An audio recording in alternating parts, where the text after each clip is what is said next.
పవన్ కళ్యాణ్ పాలిటిక్స్కి పనికొస్తాడా లేక పనికిరాడా? ఆయన పవర్ మీద పంచ్ డైలాగుల మీద చర్చలన్నీ అయిపోయిన తర్వాత, ఆయనకున్న ఫ్యాన్ ఫాలోయింగ్ లెక్కలన్నీ బేరీజులేసుకున్న తర్వాత జనమంతా అడుక్కుంటున్న అసలైన ప్రశ్న ఇదొక్కటే. రిపీట్ అగైన్, పవన్ కళ్యాణ్ ఇవాళున్న రాజకీయాలకు పనికొస్తాడా లేక పనికిరాడా?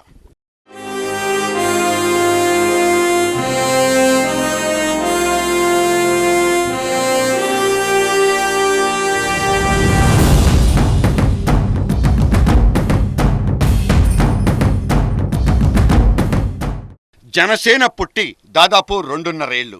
ఈ గ్యాప్లో ఆ పార్టీ ఎన్నోసార్లు బయటకొచ్చింది. దాని అధ్యక్షుల వారు కనీసం 4-5 చోట్ల స్టేజీ మీదెక్కి మాట్లాడేశారు.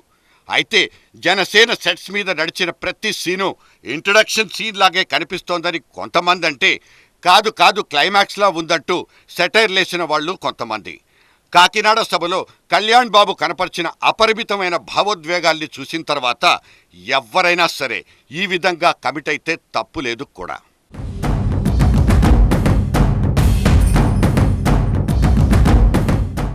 ఆవేశం వద్దంటారు, తాను మాత్రం ఆవేశాన్ని ఆపుకోలేరు.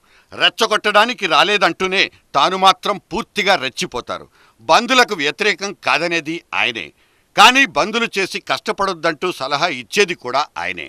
ఎటూ తేల్చుకొని ఈ రోగం ఎదగాలనుకునే ఏ పొలిటికల్ లీడర్కైనా ప్లస్సా లేక మైనస్సా? స్వభావరీత్యా పవన్ కళ్యాణ్ ఆవేశపరుడైతే కావచ్చు.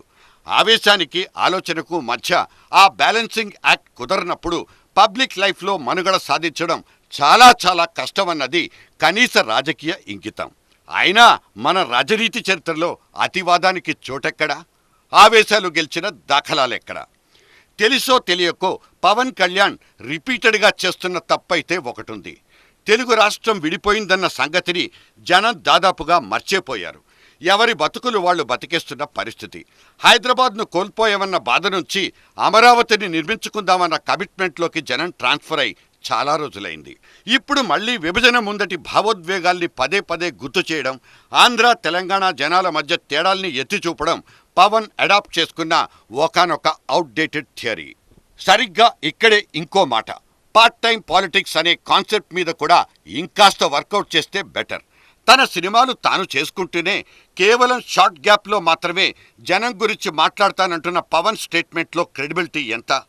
నాది నిద్ర కాదు ధ్యానముద్రేనన్న పవన్ పంచ్ డైలాగ్ పేలిందా లేదా? ఆయన కంటే ఆయన అభిమానులకే బాగా తెలుసుండొచ్చు. ఎందుకంటే తమకు సరైన దిశానిర్దేశం లేదన్న ఒక వెలితి పవన్ ఫ్యాన్స్ను ఇప్పటికే బాగా వేధిస్తోంది. అభిమానుల్ని కార్యకర్తలుగా మార్చుకోవడం, ఆ కార్యకర్తల నుంచి కావలసినన్ని ఓట్లు రాబట్టుకోవడం, ఇది సినిమా వాళ్ళు రాజకీయాల్లోకి వచ్చినప్పుడు పోషించాల్సిన అసలైన క్రియాశీలక పాత్ర. ఈ ఛాలెంజ్ని సీరియస్గా టేకప్ చేసిన అన్నగారి ప్రజారాజ్యం ఆ తర్వాత ప్యాకప్ చెప్పేసిందన్నది ఒక చేదు జ్ఞాపకమే. అదిక్కడ అప్రస్తుతం కాదు కూడా. రాజకీయాలంటే గడ్డం గీసుకున్నంత ఈజీ కాదని ఎవరో అంటే ఆ విషయం నాకు తెలుసంటూ స్టేట్మెంట్ ఇచ్చేశారు పవన్ కళ్యాణ్. పవన్ కళ్యాణ్ రాజకీయాల్లో గత స్మృతులు మనకు గుర్తేగా.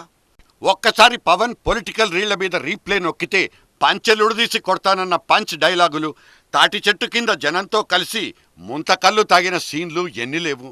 కానీ అటువంటి గొప్ప గొప్ప కమర్షియల్ ఎలిమెంట్స్ ఎన్నున్నా పీఆర్పీ డబ్బాలు ఎందుకు వెనక్కొచ్చేశాయంటే మాత్రం పవన్ కళ్యాణ్ దగ్గర సమాధానాలు లేవు.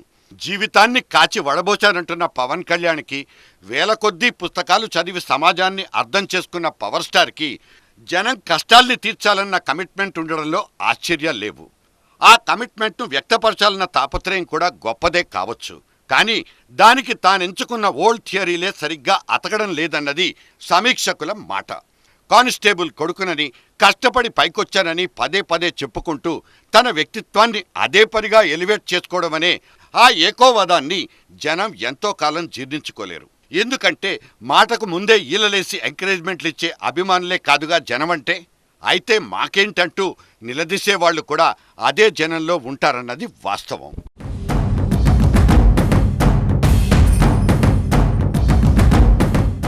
పవన్ కళ్యాణ్ వెనక ఎవ్వరూ లేరు.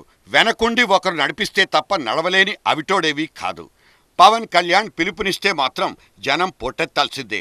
కాకినాడ అంటే కాకినాడ, కర్నూలు అంటే కర్నూలు సమీకరిస్తే తప్ప ఏ జనము ఎక్కడికి రారన్నది జనరల్ నాలెడ్జ్. దీనికి పవన్ పబ్లిక్ మీటింగుల్లో కనిపించే ఆ ఏరియల్ షాట్స్కి పొంతనెక్కడా?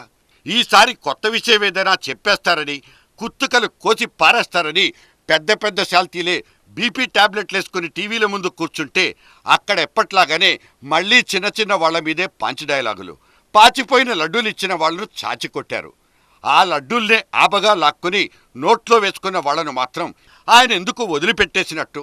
మోసం చేసిన వాళ్ల మోదీని, ఆ మోసాన్ని గతిలేకే ఆహ్వానించానంటున్న చంద్రబాబును కన్వీనియంట్గా వదిలిపెట్టేసి మధ్యలో ఎంపీలు ఎమ్మెల్యేలు అనబడే ఆ చిన్న చీమల మీద చిర్రుబుర్రులాడ్డం ఎందుకన్నది ప్రశ్న. అందుకే పవన్ రాయించుకొచ్చిన స్క్రిప్టు 4 రోజుల పాతదంటూ సెటైర్లు పడితే మాత్రం అందులో తప్పేముంది?